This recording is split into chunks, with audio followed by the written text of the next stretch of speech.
What experiences made you realize that leadership as a particular point was a missing ingredient in so many practices? I started to realize was how many of the problems staff or practices were having as a result of what I like to call a leadership void. We're not growing. We're not making progress. I'm having a lot of trouble with my staff. I can't get them on the same page.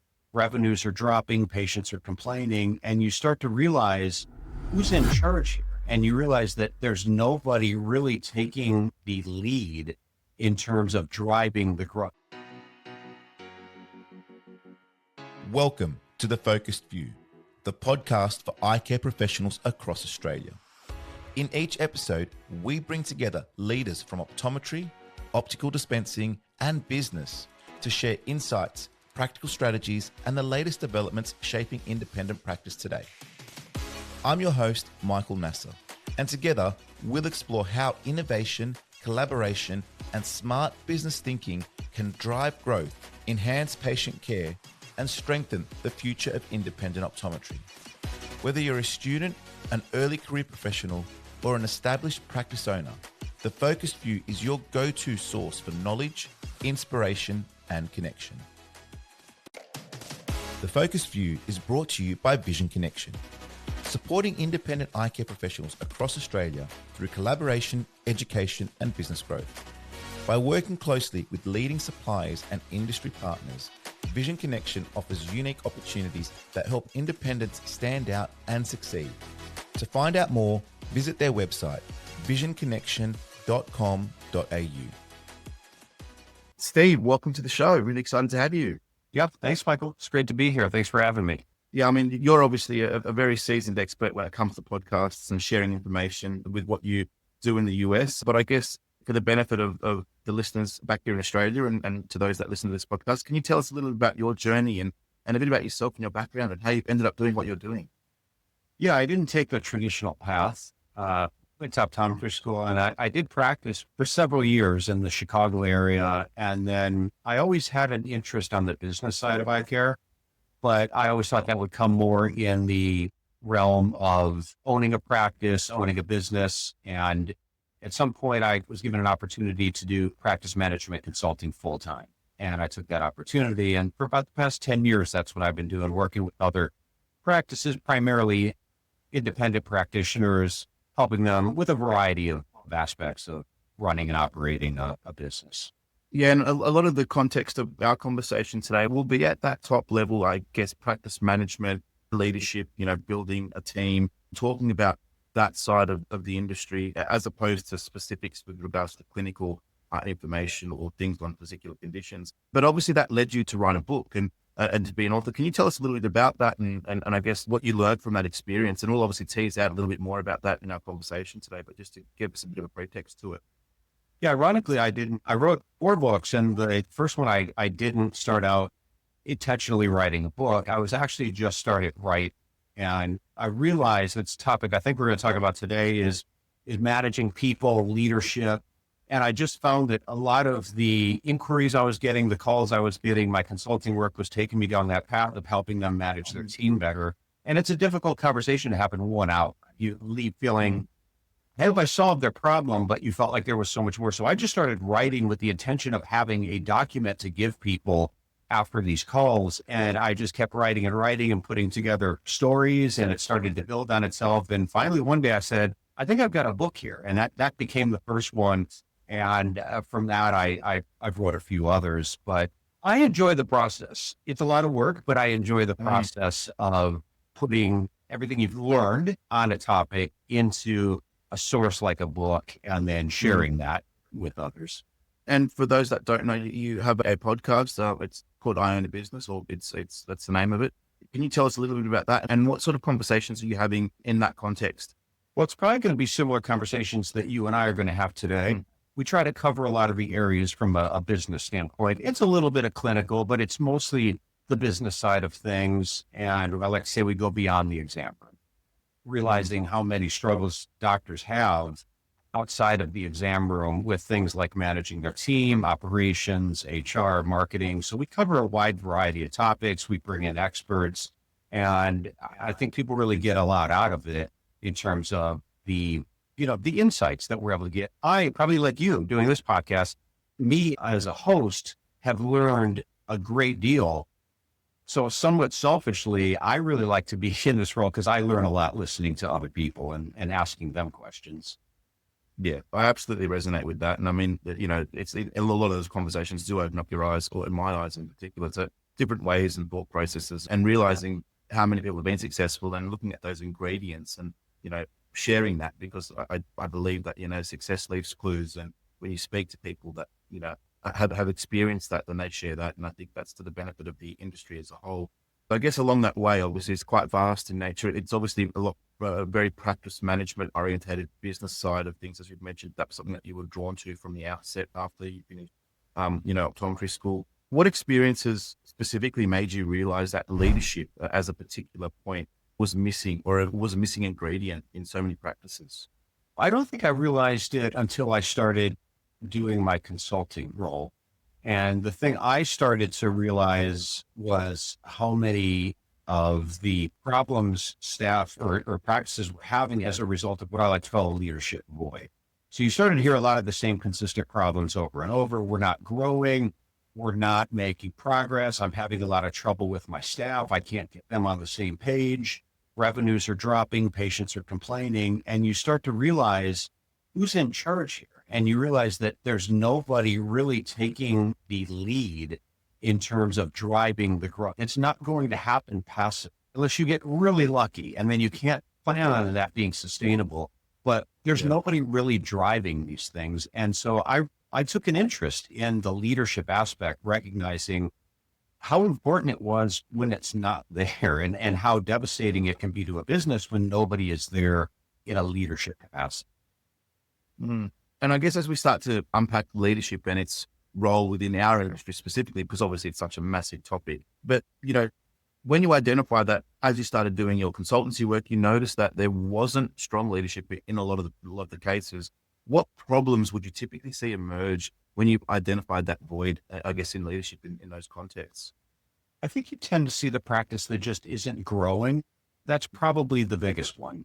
So, and I know there's crossover in these terms, but the term that probably gets used more often is management, staff management. There's some crossover on leadership too, but I tend to think of management more as managing the day-to-day, where leadership is kind of looking out into the future and saying, where do I want to get to?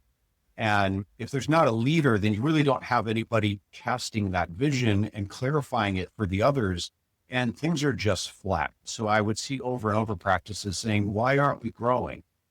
And I would start to look. One of the first questions I would ask Michael is, what are your goals? And you would tend to just hear crickets. So the inability to have a vision and communicate that to others and get people on the same page strategically became a big obstacle. And so I would say just the lack of growth would cause me to question if leadership was in place, and if it was, how effective was it? And distinguishing there between leadership and management, can you speak to that a little bit more? I mean, obviously you've mentioned leadership is a bit more broader in scope and, looks at that longer term perhaps, whereas management is on that day to day. How can one address that crossover and, because I guess anyone can be a leader, to be fair, depending on your initiative. The management may not be something that you're always partaking in, depending on the role of the practice. How have you seen that connection be made successfully so that a store is getting the most out of its leadership or its management team? Yeah. And I might even flip that around in theory. I think a lot of people can manage. You put them in that position and say, here's what needs to be done today. We need to do payroll, and we need to do this task, and we need to do that task. We need to pay this bill, right? Just managing the day to day. And in a lot of practices, that's what an office manager might do. Well, I would look at leadership from the standpoint of, where are you trying to take people? Where are you trying to take the practice? That's why I ask the question a lot of times on early calls with our members is, what are your goals? Where are you trying to get to? And that's not something everyone is necessarily wired to do, but it's really important, especially in an era where change is happening so quickly. So it's not just a matter of, well, I have a 5-year plan and here's what I'm going to do to get there. That's very important. But the other side of it is being able to anticipate changes that might be competitive or might be something that's threatening to your business. Do you have a plan in place to lead your team around these challenges. So that's a big component of it as well. From what I understand in the US, it is more often the case that it's an optometry or a doctor-owned practice. In Australia, there's a little bit of a variance where you don't have to be in optics at all to own an optometry practice, but you can employ an optometrist and a dispenser or an optical technician from that point of view, and then run a business. So for us, there is, I guess, there's a big highlight on the practice manager or a dispenser being an owner, really being business focused. But from your experience, knowing that there is a high contingent of optometry-owned practices or optometrist-owned practices, do you notice that they focus more on the exam side as opposed to overlooking that management/leadership side? And can you speak to how, I guess, a successful optometrist or optometry owner can help be mindful of that and, I guess, get something out of it? Well, there's definitely a hyper focus on the clinical side, and a lot of times it's at the detriment of the business side.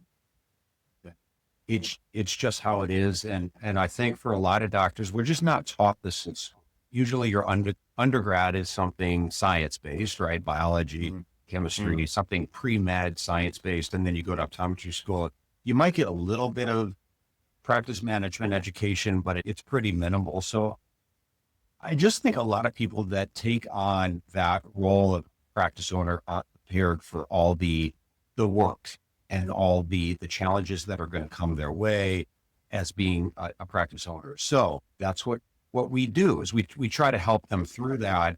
And we can get into this as well, but it's not just about them. At some point you have to transition leadership to somebody else, but you have to be able to train them as well. So a lot of our work in that leadership area is not just trying to coach doctors who own the practice on some leadership skills, but also how do those skills transfer to somebody else? So you can delegate that to what's usually an office manager in practices. And if we could, I'd love to sort of explore that a little bit more, because generally with private practice or with independent practice, we often work with, we always work with, and I'm sure it's the case with yourself as well. They are small teams, and they can vary between sort of 3 to 10, some of the larger teams might be more, but they're invariably small teams. And the owners and the leaders generally have to wear multiple hats. We mentioned payroll and HR and, at what stage should an owner of a practice start considering delegating leadership responsibilities or management responsibilities from that point of view? Maybe more the management responsibilities to enable them perhaps to focus on other things. Yeah, we find that if you're going to pin me down to a certain stage of growth from a revenue standpoint, it's going to vary a little bit, but in our experience, when you get to about 700,000-800,000, you need help. And because for one thing, you're getting pulled more into the exam room, so you're just not around as much. When you're a cold start, when you're in new practice, you do wear multiple hats, and you are typically managing, right? You're also the accountant and the plumber and every other task that goes along with that. But at some point you get busier, you're getting pulled more on the clinical side, which is fine. It's what you went to school for. And now all of a sudden, as you get bigger, you've got more patients to see, but you've also got more staff. And that's where it gets complicated. Now it's not just you and one other person or you and 3 other people. It's you and 6 other people, 7 people, 8 other people. And even though that's still small business, it starts to get more complex, the more personalities and the more people you bring into it with various roles. And what am I doing? And is that person trained? And how do we onboard people? So that's usually the point where we start saying, you need some help. Usually they're telling us, I'm a little overwhelmed here. I need some help. You sure do. Let's talk about getting an office manager and delegating some management. Yeah. And I guess, for me, my mind goes into a million directions at this point, because like you've alluded to, it can really expand out. Cold start, is it a well-established practice, and what are the stages at, and there are so many variants that take you down a path that you want to get advice on or support on, or I want to ask questions on in this instance. But ultimately, if we focus on, it working quite well for the point of the conversation, and we're hitting that, say, $700,000 to $800,000 a mark in revenue, and we need to start looking at identifying, where that, I guess, for lack of a better term, that mid-management, is starting to come into play. When that happens, what's the best way to identify, those types of managers, and what sort of traits should owners be looking for? Again, it could be a simple question, but in your experience, where have you seen it roll out successfully, and how have you seen it roll out successfully when they're developing that mid-management level? Yeah. So I like to look internally first. You have the person internally because you already know them. They understand the culture. They know the people. And it's maybe 50-50 when doctors will say, well, I might have somebody that we could mentor into that role or somebody who would be a great fit. Sometimes it's just immediately, no, I don't have that person that I trust in that role. So you have to bring in somebody from the outside. I'll tell you the qualities that I suggest people usually look for because they're the qualities I see in the best managers I've worked with. I'll tell you, first of all, you've really got to care. You've got to care. And the managers, I know who they are. They're the ones who grab me at our own conferences and say, hey, I've got an idea. I want to run it by, or I wish my doctor would listen to this. I want to make an impact, right? They're just wired up that way. To be a good manager, almost every single time I've seen a really effective manager, they just genuinely care about the practice, right? I'll give you two qualities that I really like in managers. If you could find the mix, a healthy mix of these two, you'll probably have somebody who's pretty successful in that role. It's a healthy mix of assertiveness and humility. You've got to have some level of assertiveness in that role. Otherwise, you'll just get mobbed, right? You have to have the ability to give people candid feedback, to hold people accountable, to earn people's, trust and respect. But it's got to be balanced with some humility, a recognition that you don't have all the answers and you need your team. You're hiring people because maybe they have skills that you don't, and a willingness to listen to them and a willingness to take their ideas and their feedback. And too much of one of those might not end well for you. But when I see those two qualities, I tend to think that that's somebody that if I was hiring, I would consider for a role that involves managing or leading. When you see these people, or if a manager or a leader in an organization is trying to identify these people, are there particular ways of establishing? Is it just a matter of gut instinct, or are there any sort of known processes or perhaps questions or formulas or frameworks, I guess, that will enable one to identify? Or is it purely, in this instance, just a gut instinct? I kind of see it. They've got a bit of assertiveness that in this instance, now that we know that, they've got a bit of humility. So I think because they're ticking both those boxes, it's progressed to the next sort of stage. Yeah, well, I mean, it's no perfect science. I don't know of any industry that doesn't have some regret over somebody they hired in a management leadership capacity. So you get burned at this. So I guess if we're talking about two different types of people here, one would be somebody who already works in the practice, which fortunately you've had a chance to get to know them, learn from them. And just keep in mind, I always tell doctors, if you're not sure, you don't necessarily have to give them the title of manager when they come in on Monday. You could mentor somebody into that role. You could give them some additional responsibilities. And Michael, I would say first, ask them if they even want that responsibility. Not everybody wants to be in a leadership. Not everybody wants to be the boss. So you could see how they do with some added responsibilities and then let them know, I really like some qualities that you have. I'm considering you in a management role. What do you think about that? And would you be willing to take on some additional responsibilities just to see how it goes? If you're bringing in somebody from the outside, that's a whole different conversation. But it really comes down to interviewing and asking the right questions and getting them, just being a good interviewer and asking the questions that get them to tell you what kind of leadership style they have. It gets into the whole behavioral based interviewing. And again, our recommendation for bringing on somebody from the outside is this. Don't let them make any major changes in the practice for 60 days, which sounds really counterintuitive to what both the employer is going to expect and what the manager thinks is expected of them. Because you're bringing this person from the outside, paying them at a high level because they are a manager, and they're going to feel like I need to come in and make some changes right away and shake things up. But 9 times out of 10, what's going to happen, you're going to irritate the staff. They're not going to like somebody coming in from the outside shaking things up. So we always tell people, give it 60 days, at least 30, but we always say 60, and just learn. Get to know the other people in the practice. What are their strengths? What are they good at? Get to know the practice, how things are done, and then start collaborating as a team to talk about how things could improve. Yeah. I might put you on the spot here if that's okay and ask, when you're in that interview setting, what's one question that you would ask to try and ascertain, I guess, a quality that you think is really important, whether it's leadership, whether it's being assertive, whether it is the humility? Is there like a go-to question, or is there something that, I guess you would want to ask in that situation to sort of get that conversation flowing, to open them up about potentially identifying whether this is, something that they can or can't do?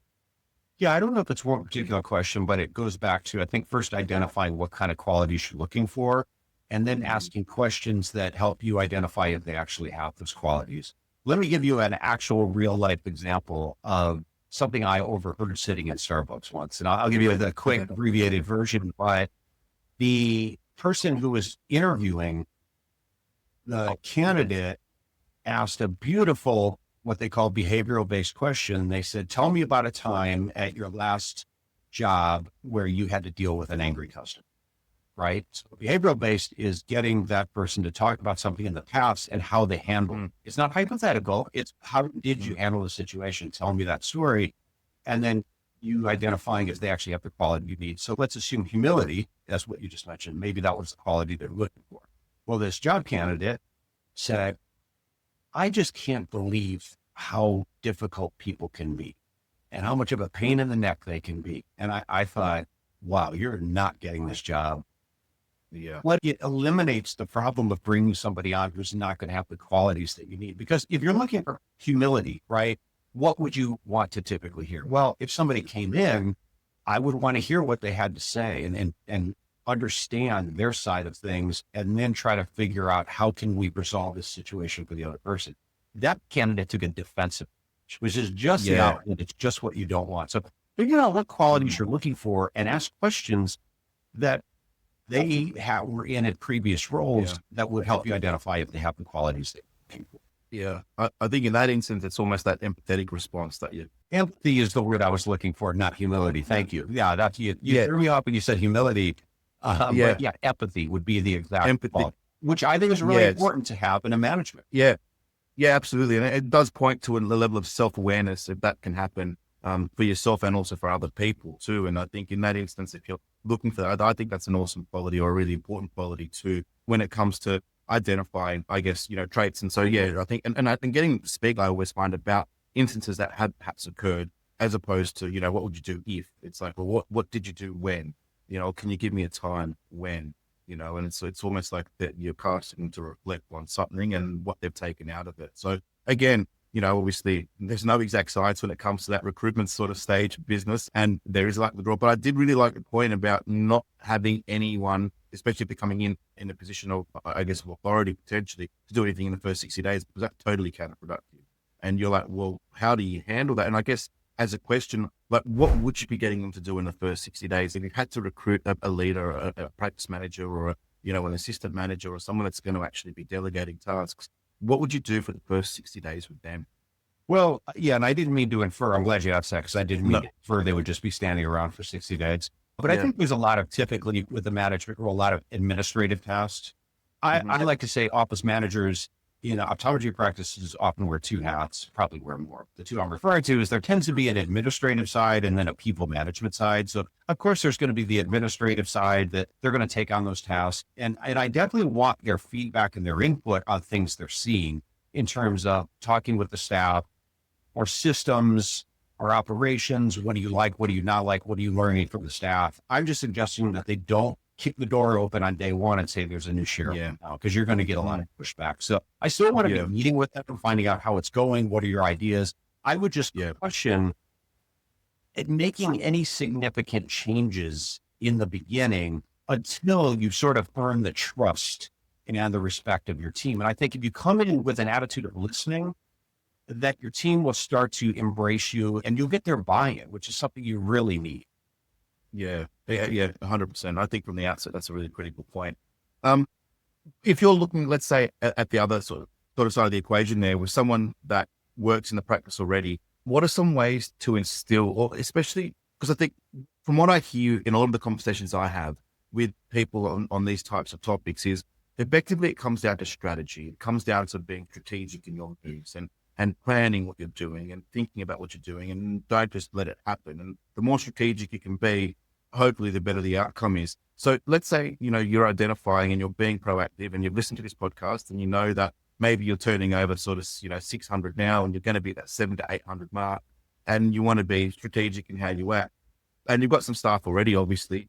Are there ways that you can instill ownership and initiative in the staff so they perhaps can step up? Because I like you think that the best method of promotion is internally first. So, if we're speaking to someone in that environment, what sort of things can we impart to them with regards to some advice on how they can start to identify if that person is the right person, and if they're not, maybe ways of trying to get them there?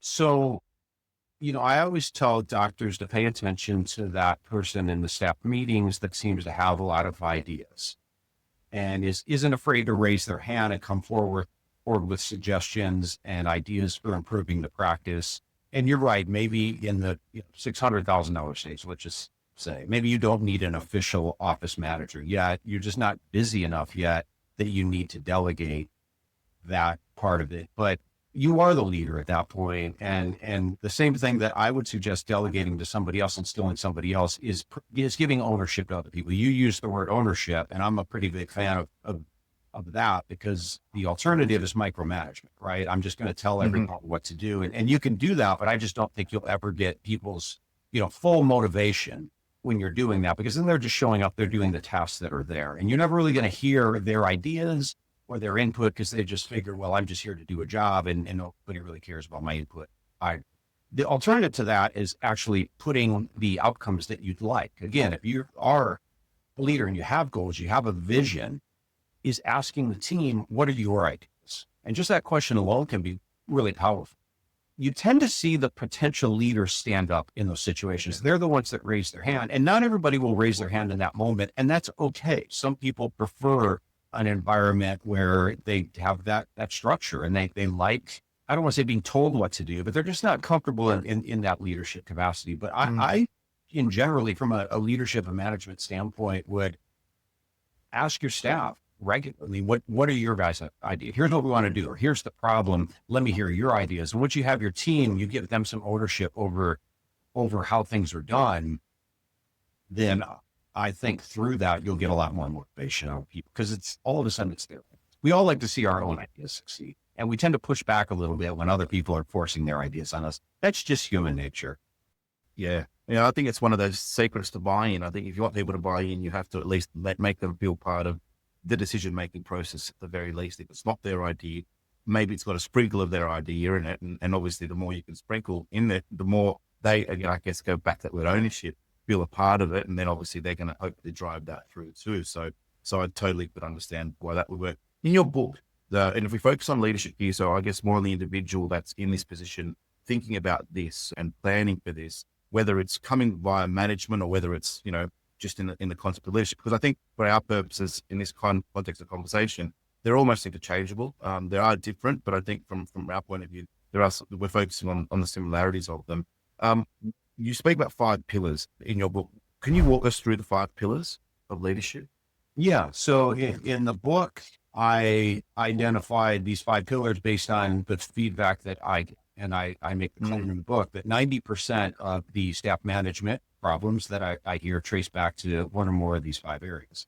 If you can just focus on these 5 areas, I think you'll improve yourself tremendously. You're right, there's some crossover on these 2 areas, whether we're talking about improving as a manager or as a leader. And I just real quickly to run through it on one, which I think it always starts with clarity, providing clear expectations for people. If your staff does not know what's expected of them, if they don't know what the goals are, if they don't know what their job responsibilities are, and what kind of outcomes are expected of them, then that's a failure of management. So are they clear? And that's usually more than one conversation. So a lot of conversations, a lot of communication in terms of clarifying the goals and the objectives and their responsibilities in all of that. We could look at constantly developing your team. And I think we all recognize when we walk into a business and there's a strong effort or emphasis put on by developing the people on the team versus when it's not. It becomes really obvious. So which practice is yours? The one that spends a lot of time with that, or the ones that don't? Just to run through the 5. The other one, number 3, is leveraging people's strengths. Do you have people in the right role? You might have a really good employee who's just not good at sales, but would be great at billing. A lot of attention to detail, very smart. Are they in the right role?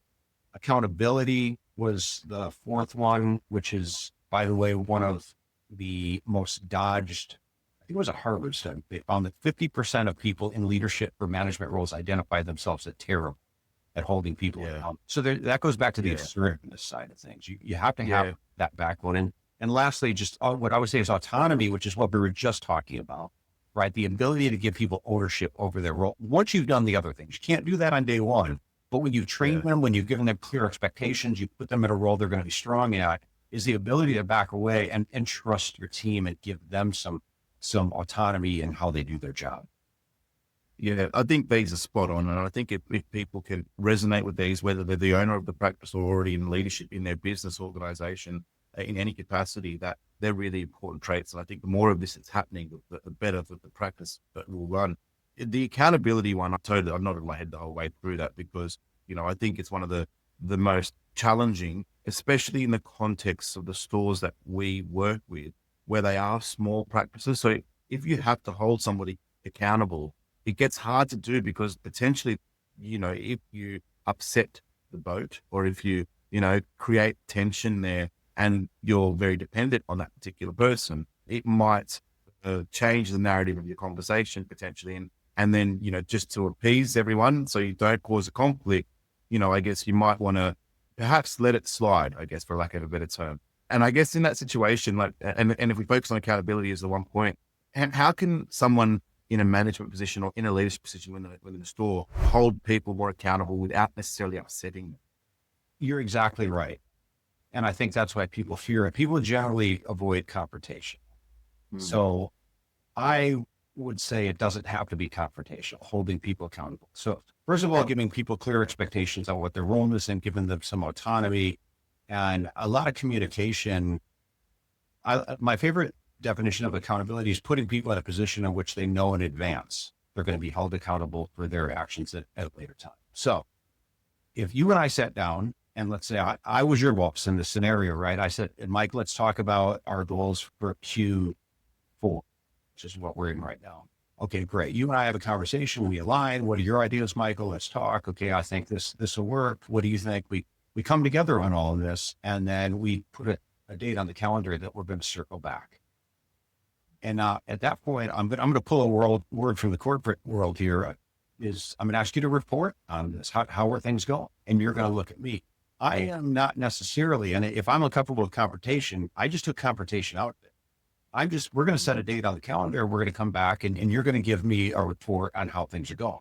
If things aren't going as planned, I'm going to ask you, what is the problem? Maybe there's a valid reason for it and maybe there's not, but we're going to have that conversation. And I think once your team understands that when something is agreed upon, that there's going to be a follow-up, that you're going to be in a position where you got to look your boss in the eye and report and account for your performance. That right there establishes accountability without you waiting for things to fail and then having to pull your team member into your office for some uncomfortable, awkward conversation.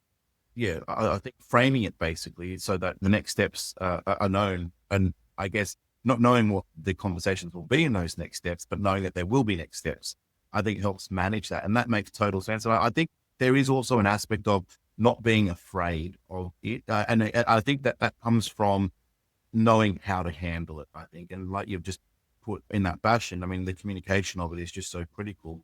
And I guess communication throughout all aspects of those foundational concepts of leadership that you've mentioned, which I think are great, it comes down to communication at every level, and so many things generally do. So I guess if we look at communication as a point, and that was a practical example as to how I guess we can address accountability, but as a general concept, how can a leader and how can people in authority in a practice, improve their communication to ensure that their whole team's aligned? And what tips have you seen work in the past, or some general concepts that ensure that effective communication is occurring in the practice? Is it as simple as having regular meetings? Is it as simple as, making sure that you're making time for individuals? What are the things that you've seen that have worked well, and how can one improve the communication? Well, I've never told anyone in 10 years that you're over communicating. So I would say, yeah, regular meetings is a big part of it. And I'll mention it. This doesn't always have to be formal hour-long meetings every Tuesday at 10 o'clock. I've had offices say we actually don't have formal weekly meetings or anything like that. But in our office, there's just a lot of communication. I have an open door. We're always talking and communicating with each other. So that is a big component of it. And ironically, the communication side, where people might struggle with that, I'll give them a way to communicate better with doing less work. Ask more questions. Let your staff do more of the talking. Good leaders aren't always just standing there telling people what to do. What they're really good at is finding out what other people are good at. What do they want to do? What are their strengths? What are their challenges? And they're good listeners. So if you're in a leadership or management position and you feel like I don't communicate well, maybe your fear is that I need to be the one who's always doing the talking and always solving all the problems and always directing traffic, so to speak. But sometimes it's a matter of what would make you a better communicator is actually talking less. You referenced sales before, and I agree completely with what you said. And I would say the exact same. The top salespeople, what they often find is they do less talking than their counterparts because they're asking better questions and they're getting the other person to do more talking. And then you connect people. So it's not complicated. I think some people are just naturally better communicators than others. Yeah. If you really want to learn about it, you could go to things like Toastmasters. I don't know if they have those in Australia. You could take leadership courses. You could read books. Yeah. You can develop that skill, but if that's not your thing, it's better questions. Let other people do more of the talking. And I think that alone will improve communication, ironically, in any organization. Yeah, I'm led to think, or when you say that, you've got two ears in one mouth, and you should use it in that ratio. Yeah, exactly. It's a bit like trying to, I guess, enforce that sort of mentality if you can.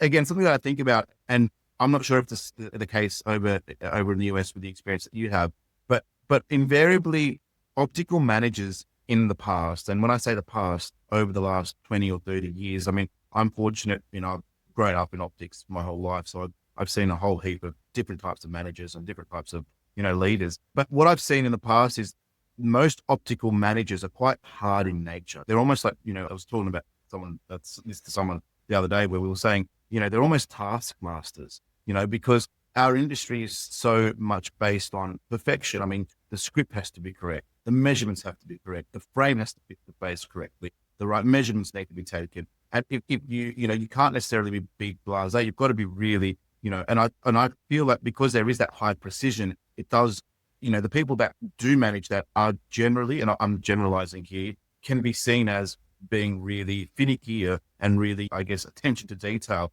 And that then sort of, when you then have to try and relax that or be authoritative in nature. So I'm not sure what your take is on that. And if there is a manager like that, how can they, other than obviously getting more training, like, do you feel that that's something that someone should recognize and try and manage that accordingly? Or how have you seen that little dynamic work out, just based on, what we're saying here is a lot of, you need to step back, you need to listen, you need to incorporate other people's ideas. And in small business, it can be hard for a manager to do that. So what tips would you have for somebody in that situation?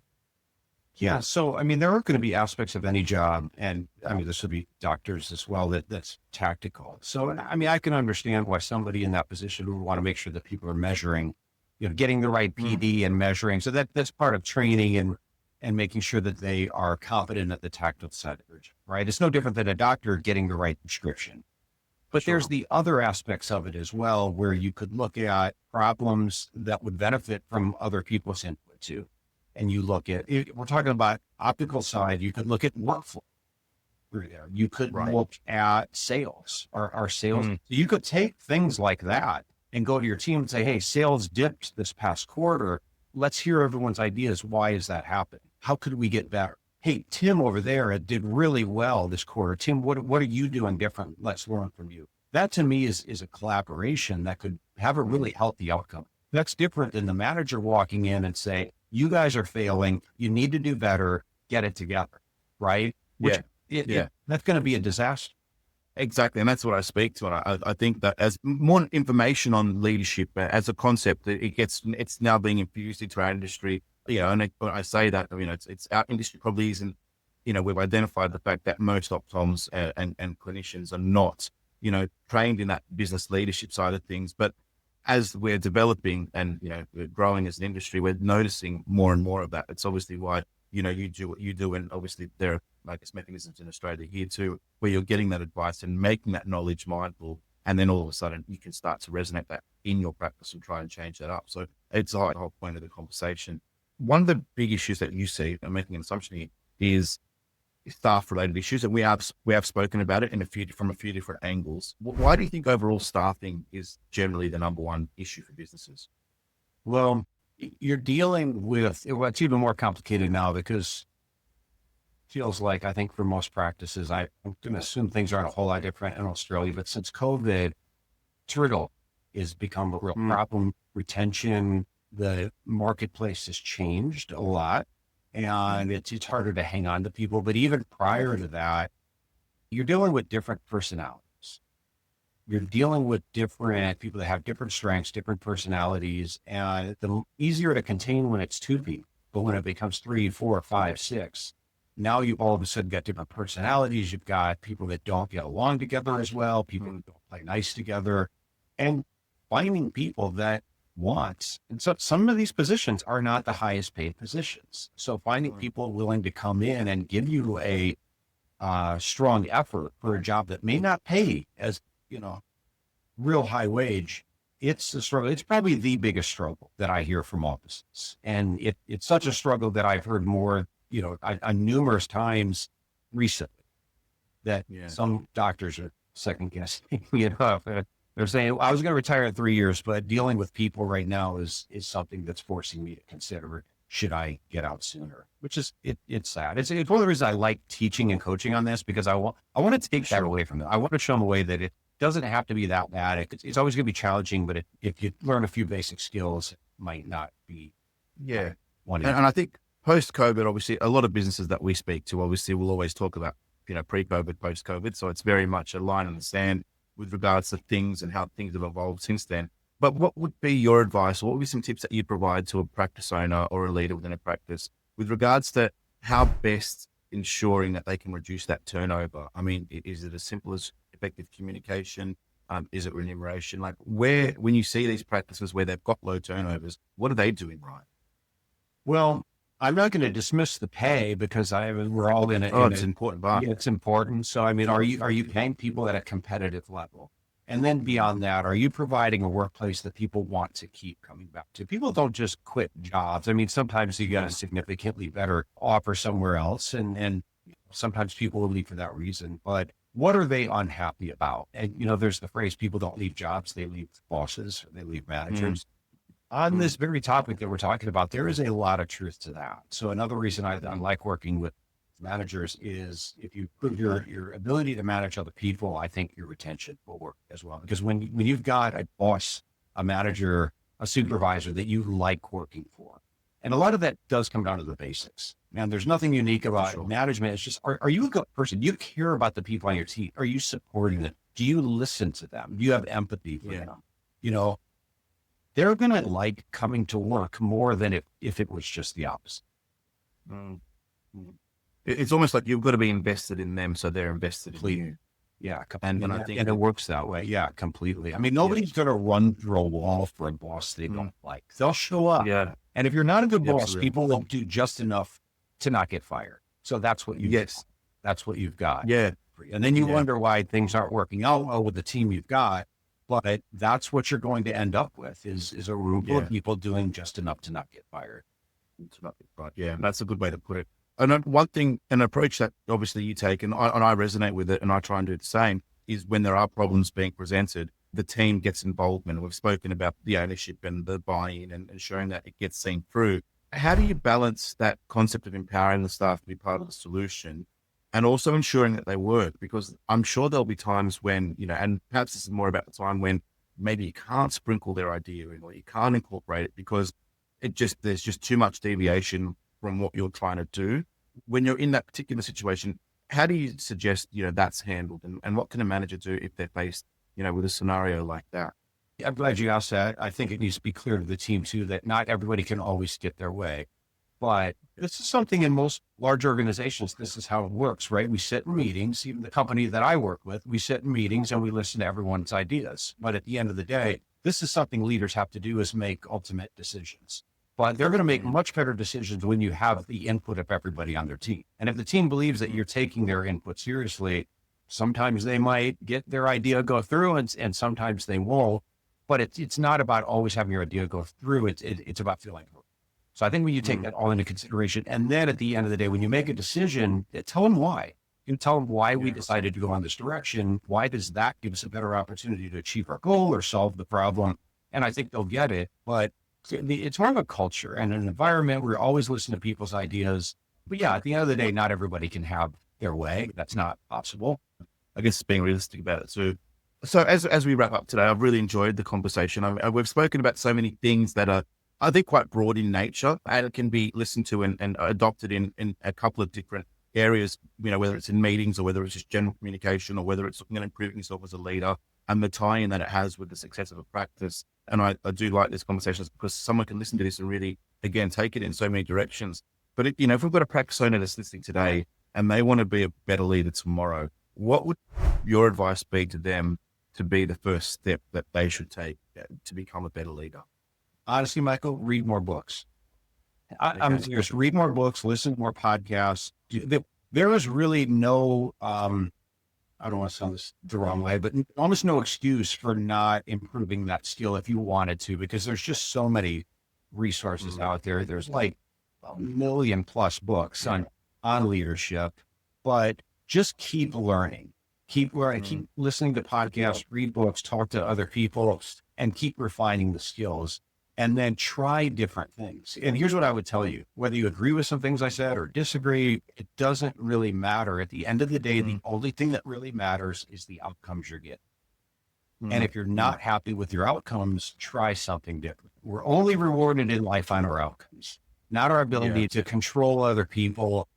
It's our ability to get the most out of others. What kind of outcomes are you getting? And if you're not happy with the outcomes that you're getting in terms of owning a practice, in terms of the team that you're leading, then try something different. Learn new skills, learn new ways of understanding, leading people, and just try it and see if the results.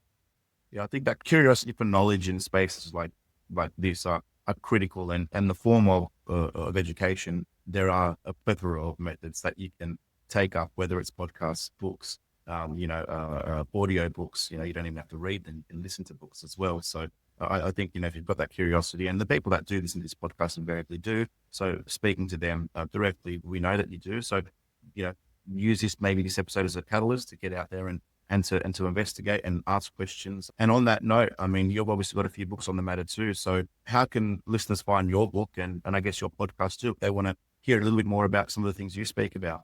Yeah. So you could go to my website for the books. There's links there. It's Dr. Steve Vargo, V as in Victor, ARGO.com. And then the podcast is I Own a Business, EYE Own a Business. You see what I did there? And then you could, that's on most of the major platforms. Yeah, we'll share those links as well. So if the audience do want to listen a little bit more or read a bit more about your work, they can do that. But Steve, thank you so much for your time. I know it's the end of the day for you over there, so I've held you back a little bit on wrapping up your day. So I really appreciate your time and the insights. It's been a really awesome conversation. Thank you so much. Yeah, thank you, Michael. This has been great. I appreciate you having me on. Thanks for listening to The Focused View. If you've enjoyed today's episode, please leave a 5-star review, subscribe on your preferred podcast app, and share it with your colleagues. It helps us reach more eye care professionals across Australia. For additional resources and downloads, visit thefocusedview.com.au. I'm Michael Nasser. Until next time, keep focused.